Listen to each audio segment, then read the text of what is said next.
start again. It's a redskin.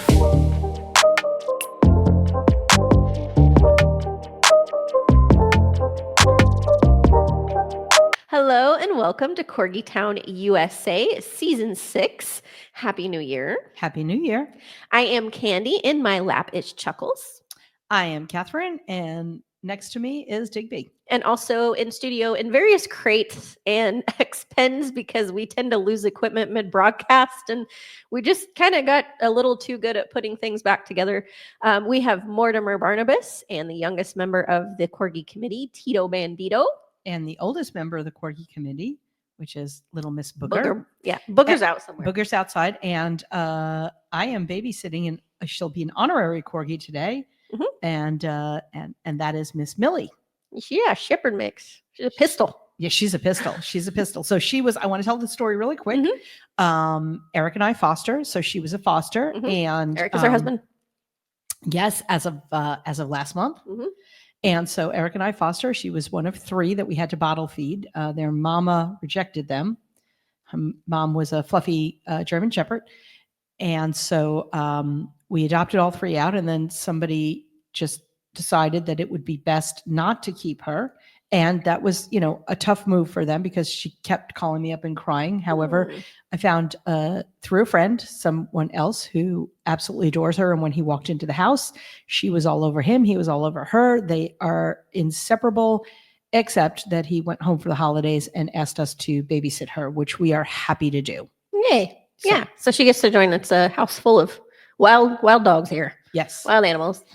But if you're new here, hi, welcome. We do episodes all about pet parent lifestyle, health and well-being of your corgis and your dogs, your pets, and try to be a source of information and helpful support to the community. And we're all dog-centric, so we're all about the health and wellness of those pups and those kitties and your beloved pets. We have a whole section of our show called our Creator Series, and we didn't do as much on season 5. I think it's because we had so many things going on, losses and That's true. and things, and we focused a lot on degenerative myelopathy because I lost my dear Hammer to DM, and I really wanted people to know what that process looked like and why it was important on why we were fighting it. But we are bringing back the Creator Series. We are bringing back the series in a big way, also known as People Far More Talented Than Us. Speak for yourself. I'm just kidding. I don't know. But yeah, these are Creator Series is artists. It's all about artists and creators, writers using different art mediums to tell pet stories that are pet centric. And if you have been joining us for the previous 5 seasons, thank you so much. We wouldn't be here without you. But we had in a previous season, Stephanie Caprini, who wrote What Faye Loves, and the inspiration was her corgi Faye, and she has now written a new book, and we're going to bring her on for some more adventures, shall we? We shall. Stephanie, welcome back. Thanks for joining the show. Thank you for having me. It's really good to see you guys again. Thank you. Yeah, thank you. It's good to see you too, and we're excited to talk about new swag, right? New book. New swag. Yes. New stories, new swag, new rescues to support, all of that. Love it. Yes, that's what we're here for. So if you will please tell anyone who's new to join and maybe haven't caught that episode, and I will link that previous one down into the description box, will you please kind of give us all a brief description of who you are, how you started with What Faye Loves, sort of how we arrived here? Of course. So my Ein and Faye stories started, 2021. So if I can do math, 4 years ago. And we had just gotten Faye. She was a puppy. She was born in 2019. And we had a friend come in from out of town. And she was doing like all the craziest things. Like she would eat her food like one perfect princess bite at a time. And she would, when we'd go to pour the water, she'd like lap it up as it was coming out, which was totally different than our other corgi, Ein. They were about 5 years apart. And we were telling our friend this, and he goes, you're a writer. You should just write her story. I dare you to write her story. I bet you could make a poem out of it. And I was like, ha, ha, ha, ha, ha. Oh, yeah, I probably could. So it took me a little bit. I got her story out, and it is the one we talked about last time, What Faye Loves. And it is targeted more for like 7 and under, or what I've learned from people actually is anyone with a reading disability, or maybe an adult with special needs or a grandparent who may be going through dementia, who needs sort of a more basic book. This is actually really good for all of them. So Oh, this is wow. the one that Love started that. it all, which is kind of cool. Yeah, because we kind of Yeah. service the whole spectrum of ages. And the nice thing about this is I wanted to give back. So we got Faye and Ein, our other dog, kind of by happenstance. They were both unwanted. And that kind of pulled at my heartstrings because I used to foster and I used to work at rescues, and I just, wanted to do something that's not just about me. So when I started these books, I wanted to be sure a portion of all the proceeds goes back to local animal rescues, so that if you're supporting me as a local or, local entrepreneur, local artist, you're also supporting other local people and supporting something bigger than yourself. And I thought that was important. So this has been going really well. We've given up handful of hundreds of dollars back over the years. So thank you to all the readers. And when we did this, that's sort of what triggered people going, is there another one coming? Is there another one coming? And I thought, I'm sure there is somewhere. It took us a while to get there, but that's kind of what we're going to talk about today. So this is what started it all. It's been really great. I was really excited. The reception's been wonderful, and I'm excited to talk more about the new one. Yay. Yeah, we're Yay. excited as well. And thank you so much for giving back to rescues and doing the work you're doing. Of course, it's really important. I think that, animals don't have a voice unless we speak it for them. So there's a lot there that I want to be sure continues to happen. That's why we're here. I gave my Corgi Mhm. a microphone. Figured we'd talk about it. That's Yep. right. Okay, well, we love Faye. We love what Faye loves. We love that story. Mhm. Let's talk about Ein. Let's talk about that. And I know this is very close to your heart because he's your dearly departed. He is. We'd love to hear the story of Ein and how we got here. And Yeah. we're going to give you a lot of comfort because we know it's very heartfelt for you.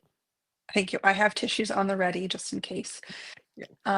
I think there's something magical about, I'm going to say a girl because I'm a girl, but I'm sure anyone, first adult pet. That it's not their childhood pet. It's not the one they had growing up. I mean, that's a different kind of magic for a child to grow up with a pet and then lose them. But as an adult who kind of has their first fur baby and they take care of it and they love it and they nurture it and they pay for it and they see it through sickness and good times, to lose that, there's oh, here come the tears already. There's a part of your heart that just never quite heals. It's sort of like um a crystallized scar, like it's there and it's Yeah. beautiful, and it can feel whole at times, but it's never really quite whole. Mm-hmm. So that's kind of what Ein has been. We got him, same kind of thing. He was okay, we got him in 2013, so 11 years ago. We got a phone call from a breeder. We'd been on a list. We were told, 2 years out, these lists take forever. And we got a call from a From the good breeder, ones, right? yeah. Mm-hmm. We got a call from a breeder right after Christmas and said, hey, I have this dog who is wonderful, but he only had one testicle drop.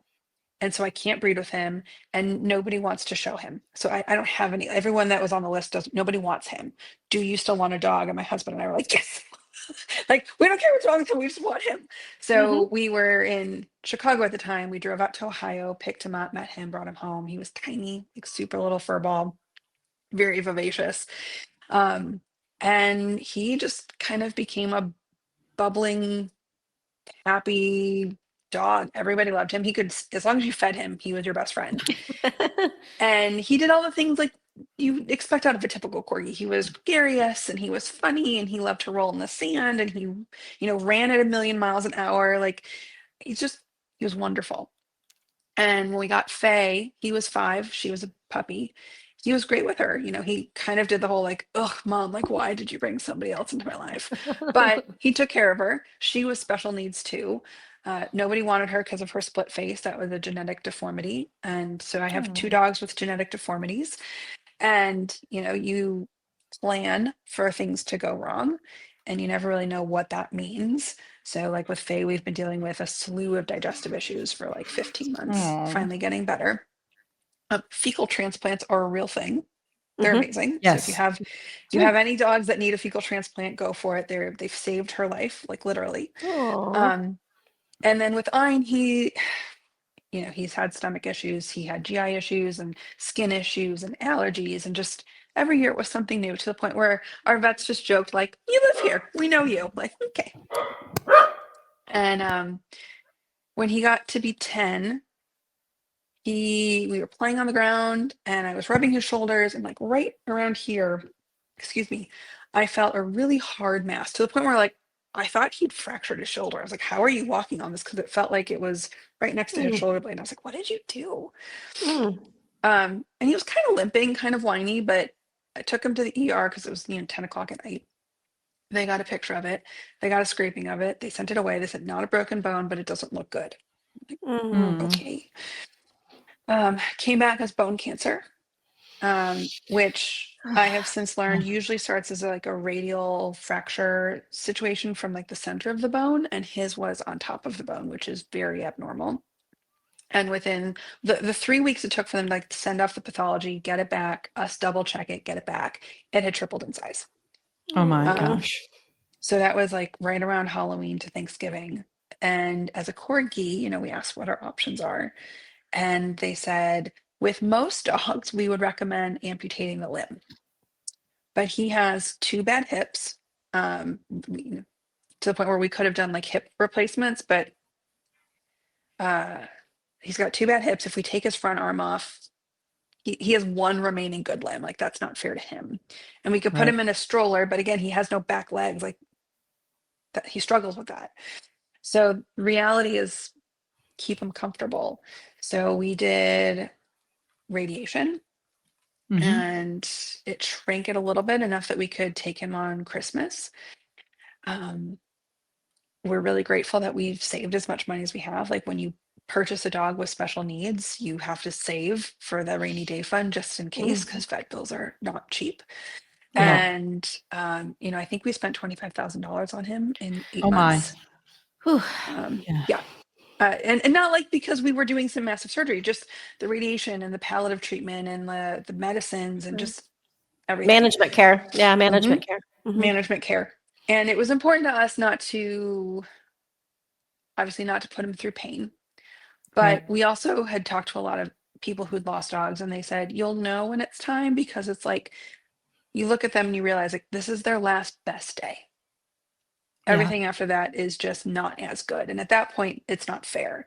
And so we felt like it was worth spending the money if every day was still good. Like he hadn't started to decline yet. Sure. Ooh, okay. And when I realized I was going to lose him, I'd always wanted to write a book about him. Like Faye got her book, and I wanted Ein to have one. And so I started putting together. Mine is sassy. Like Faye is sassy but silly, and she's almost like naive to the point where she doesn't know that she's silly. Like she just is this sort of special needs. I kind of say if dogs can have autism, she probably is somewhere on the spectrum. That's just how she Okay. is. Self-awareness is for humans anyway. Yes. Right. Ein is the opposite. He's bold, he's brash, he's sassy in like a I don't care what you think kind of way. And he will let you, he's vocal, like he will let you know when he has opinions. And we started thinking about like what could his book be about? And that's how I came up with What Ein Prefers. Because it wasn't just about like finding joy, it was about liking things and finding the niche that makes them better. And when he passed away, and we took him to the beach. He loved to roll on the beach. So before he passed away, we took him to the beach one last time. Wonderful. And then we had to put him down in April. Mm. And that was really hard. Oh yeah. It's awful. Um, It's absolutely awful. It's the worst. There's it's the no worst. it's just the worst. It's the absolute worst. The time leading up to it is worse than the actual like moment where you put them down. Anticipatory grief. Yep. Yeah. Yep. We've talked about that in previous episodes. It's a real thing. Yeah. It's real. Yeah. Putting him down was actually really peaceful. Mm-hmm. If I highly recommend, if anyone has to put their dog down, stay with them. It's Of hard, course. Yeah. but don't let them take them in the back and put them down. No. Like they look for you, like they want to see you and snuggle with you. Yeah. Of course. And it was interesting because the doctor was there with the stethoscope and checking on him, and Faye was like protecting. She was like sitting, watching everything else, not watching him. And the split second before the doctor said he's gone, Faye like whipped her head around and looked at him. It was like something disconnected from like whatever she can hear, whatever kind of like mental connection they have. she felt it sever. It was really, really interesting. Oh. Yeah. And then that is, yeah. And then we sat there for like 5 more minutes, and then Faye got up and started walking, and we were like, okay, I guess we're done. Like, we just took our cues from her now.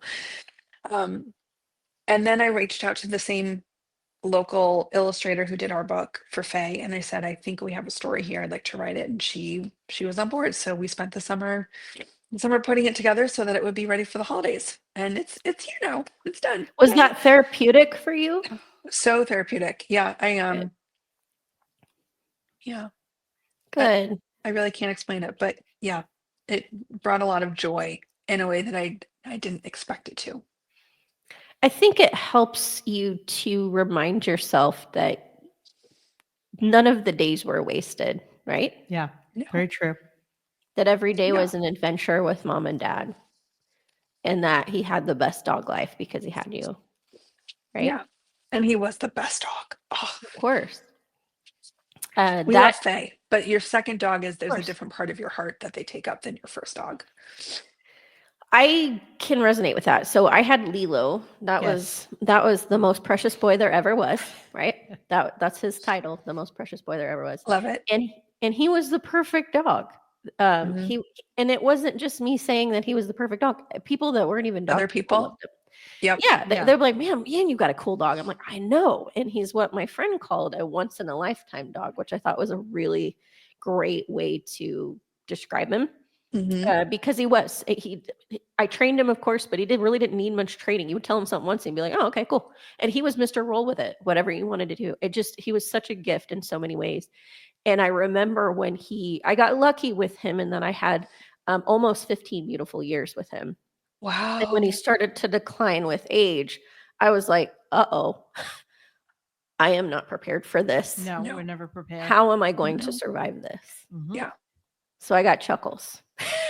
So Chuckles can learn from the best dog in the world. And Kat says he's my extension of Lilo. He is an Oh, extension that's of Lilo. awesome. But we're never prepared. No. We think we're prepared. We are never prepared for the inevitable. No. That is what it is. It's inevitable for everyone and everything. Mhm. And it's so wonderful that you gave him so many wonderful days, as many as you could, and Yeah. sacrifice essentially everything so that he could. And Yeah. that's amazing. So amazing. Yep. Yeah. That's And that was something we talked about. Like, that's just, because the vet was like, we could put him down if you want. And my husband and I were like, no, he still plays, he still eats, he's still Yeah. bouncy in the morning. And we knew it was time because he slowed down and he stopped playing, and he never stopped eating. I mean, he's a corgi. He can just eat and eat. Like, You can eat. Yeah. they gave him like the chocolate sundae before they put him down, right? And he was like, no, no, no, no, no.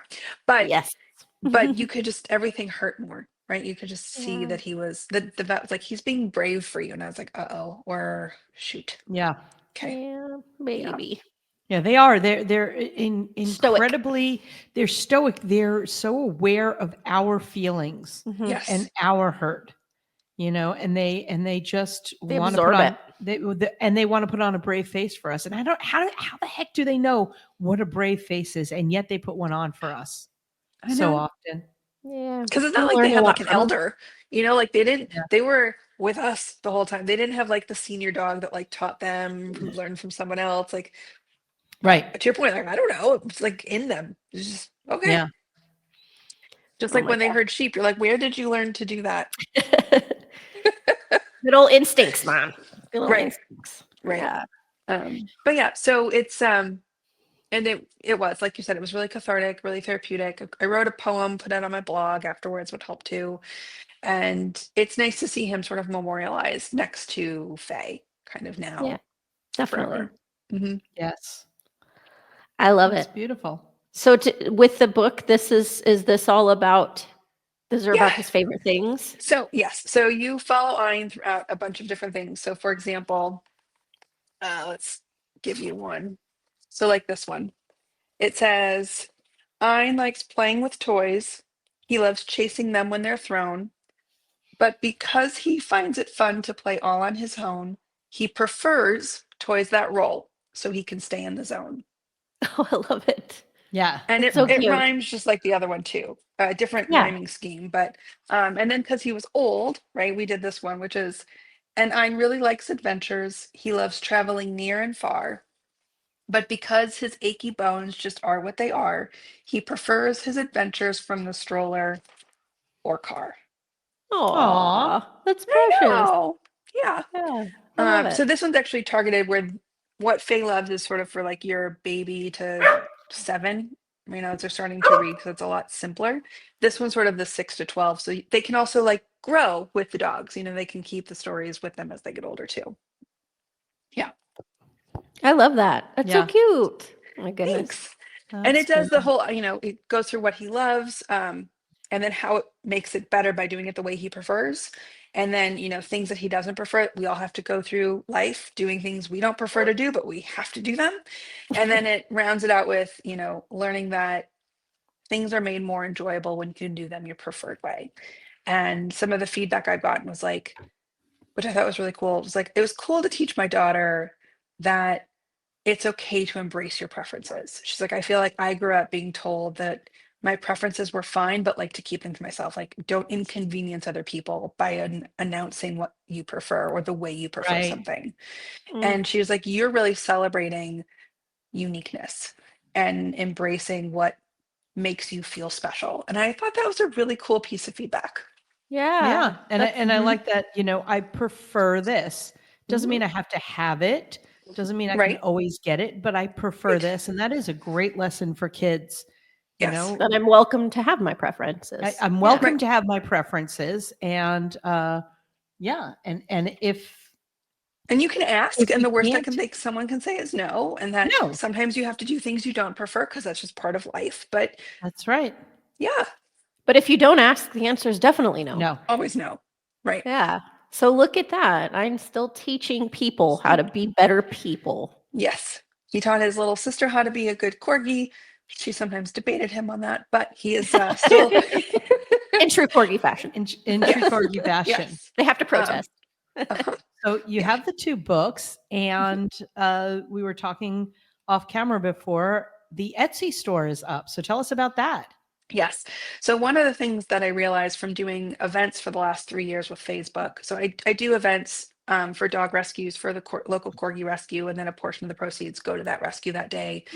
Was if I can't get your book online, or sorry, get here at the event, how do I get it? And I was like, oh, it's on Amazon. And they're like, well, that's great, but you sign the inside of these books. Where is it? Here we go. You sign the inside of these books when we do events, right? You have a stamp that has like Ein and Faye. Can you see that? Yeah, that's so cute. If you're Yeah. listening and not watching, please go to our YouTube page. Yes, Yeah. Thank because you. it's a cute little stamp. Yeah. We did. I got custom stamps that look like their paw prints, and I put their names in it so that they can stamp the Aw. book. And they're like, I love that you do this, but when I get it on Amazon, it doesn't have this sort of Nope. specialized thing. How can I get this? And I realized, like, oh, that's an opportunity, like Etsy store. So with the release of What Ein Prefers, I went ahead and set up an Etsy store. It is by the publishing company that I run under, which is called Last Bite Publishing. And Aw. so if you type that in on Etsy, you will find it. And we do the books, which you can get signed, obviously, but you can also get it personalized. So if you want to give it to someone, we can write to so and so on there. We have the shirt, Ein and Faye shirt, which is custom order. So it does take longer because based on what size you order, I then put it through. We have cards, which are blank inside, and there are 4 styles online. This is just one of them. And then we have stickers. This is the set, but we also have 2 individual, one of Ein and one of Faye.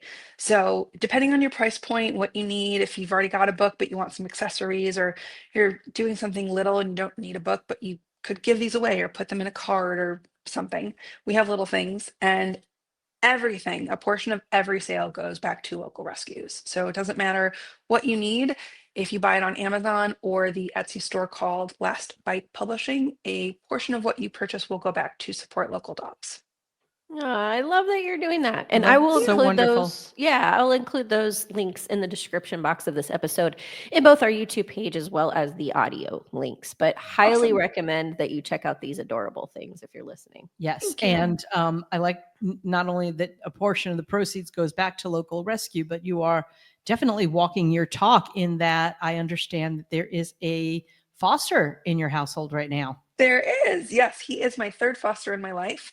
And as it turns out, is my third black dog that I fostered. Apparently, I am just drawn to helping the black dogs find a home.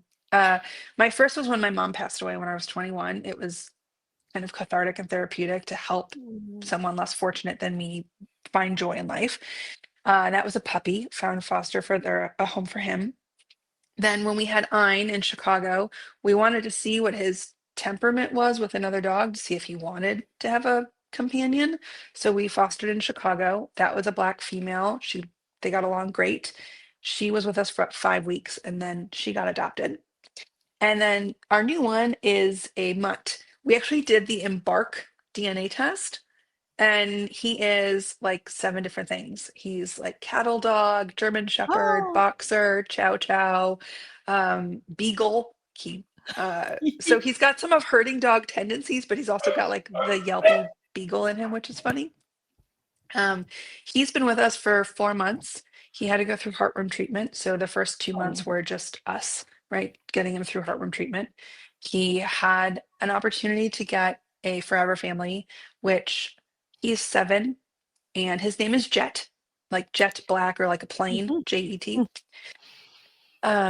He's, I think he's also pretty special needs. He's been abandoned twice, and he's super slow to trust, and like no voice is raised. You like go to like give him a toy, but if your hands are up, he cowers and like runs to the floor. It just Sweet breaks your baby. heart. Yeah. And we got him because he's 7. And when people go to adopt a pet, they often look for puppies or someone that's not quite as set in their ways as a 7-year-old. And he had Right. heartworm, and he was on the euthanasia list for no reason other than he's a black dog who's 7 years old with heartworm. And we thought he needs more time. He just needs more time. So Yeah. he and Faye got along just fine at the shelter. We introduced them, and he's been with us for 4 months, and he's just wonderful. He's wonderful. Um, I mean, I hope he finds a forever family. If not, he can stay with us as long as he needs. We love him. My whole family was here for Christmas. We have a 4-year-old niece. We had like 7 people in the house and one little one with toys everywhere. And he did great. He just did fantastically. So yes, to your point about, it is dear to my heart. I want them to have a home. So yes. That is so wonderful. That is, I'm so glad that you have him and you're finding him a good home. We have a Us too. cacophony of works over here, as Yes. is pretty frequent over here at Corgi Town. As you should. That's what corgis do. That's what they do. Singing the song of their people. Well, thank you so much for sharing the story with us. And again, this is What Ein Prefers, the new Yes. book as a follow-up to What Faye Loves by Stephanie Yes. Caprini. We will include links on where you can get these books, and you can even get them signed by the author herself. Thank you so much for coming onto the show and telling your story. I know it's hard, but you're doing such a wonderful thing by commemorating your precious baby. Yeah. I appreciate it. And I really appreciate you guys. I think the fact that you allow creators like me to celebrate what we do and do it in the family of corgis and give back like this is wonderful. So thank you guys for what you do too. It means a lot to be invited back. Oh, Well, thank thank you for saying that. Yeah, we're all about the pups around here. That's We're right. all about them. It's all about the health and well-being of pups and our lives with them. So if we can celebrate them through mediums of art, we're 100% behind it. Indeed. Thank you. Yeah. Well, Thank you. please give all those babies sweet belly rubs from us and puppy kisses Absolutely. from the Corgi committee here. We're going to let you get back to your evening. Thank you so much for joining us. It was good to see you. Happy New Year. Happy New Year. Happy New Year. Thank you. Bye. Bye. Bye. Well, again, we hope that you pick up a copy of What Ein Prefers. And if you haven't read it, What Faye Loves, both wonderful books. And we will include those links down in the description box. If you enjoyed this episode, please like and subscribe. This is part of our creator series. We also have all kinds of other episodes to support Corgdom and our pet kingdom out there. At Corgdom, Dogdom, Catdom. Catdom, yeah, I think. Catdom. Catdom World. We will see you next week from Candy and Chuckles. and Catherine and Digby. And the rest of the Corgi committee. Bye. Bye.